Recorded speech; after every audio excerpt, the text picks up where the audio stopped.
कर्ज का बोझ, कर्ज से छुटकारा कैसे पाएं, कर्ज से मुक्ति पाने का आसान तरीका। हेलो दोस्तों, स्वागत है आपका आपके अपने YouTube channel HP story and jokes में। आज फिर लेकर आए हम आपके लिए एक और मज़ेदार कहानी। तो आज की कहानी शुरू करते हैं। आज की कहानी उस समय की है जब तेनालीराम की आर्थिक स्थिति ठीक नहीं चल रही थी। विवश होकर उसे महाराज कृष्णदेव राय से कर्ज लेना पड़ा।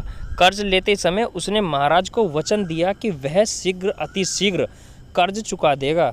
दिन गुजरते गए, तेनालीराम की आर्थिक स्थिति बेहतर हुई, किंतु इतनी नहीं कि वह महाराज का कर्ज उतार सके। वह कर्ज को लेकर परेशान रहने लगा।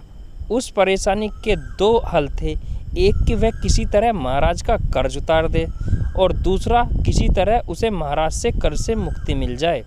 दूसरा हल उसे ज़्यादा उचित प्रतीत हो रहा था, लेकिन वह महाराज से कह कैसे सकता था। वह कहे तो आखिर कहे कैसे कि उसका कर्ज माफ़ कर दे महाराज। बहुत सोच विचार कर उसने एक योजना बनाई और उस योजना में अपनी पत्नी को भी शामिल कर लिया।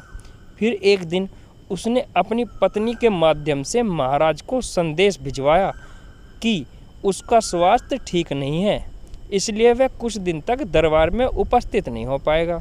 संदेश भिजवाने के बाद उसने दरबार जाना बंद कर दिया। कई दिन बीत गए। तेनालीराम के दरबार न आने पर महाराज को चिंता हुई कि कहीं उसका स्वास्थ्य ज़्यादा तो खराब नहीं हो गया, और उन्होंने तेनालीराम के घर स्वास्थ्य की जानकारी लेने जाने का निर्णय किया। एक शाम महाराज तेनालीराम के घर पहुंच गए। पत्नी ने जब महाराज को आते हुए देखा तो उसने तेनालीराम को इशारा कर दिया और वह बिस्तर पर जाकर कंबल ओढ़कर लेट गया। महाराज तेनालीराम के पास गए और उसका हालचाल पूछने लगे। तेनालीराम तो कुछ न बोल सका, लेकिन पत्नी बोल पड़ी, महाराज, जब से आपसे कर्ज लिया है तब से परेशान रहते हैं। आपका कर्ज चुकाना तो चाहते हैं, किंतु चुका नहीं पा रहे हैं। कर्ज के बोझ की चिंता इन्हें अंदर ही अंदर खाई जा रही है। इस कारण ये बीमार पड़ गए हैं। अरे, इतनी सी बात की चिंता करने की क्या आवश्यकता थी तेनालीराम? चलो, मैं तुम्हें कर्ज के बोझ से मुक्त करता हूँ। चिंता छोड़ो और स्वस्थ हो जाओ।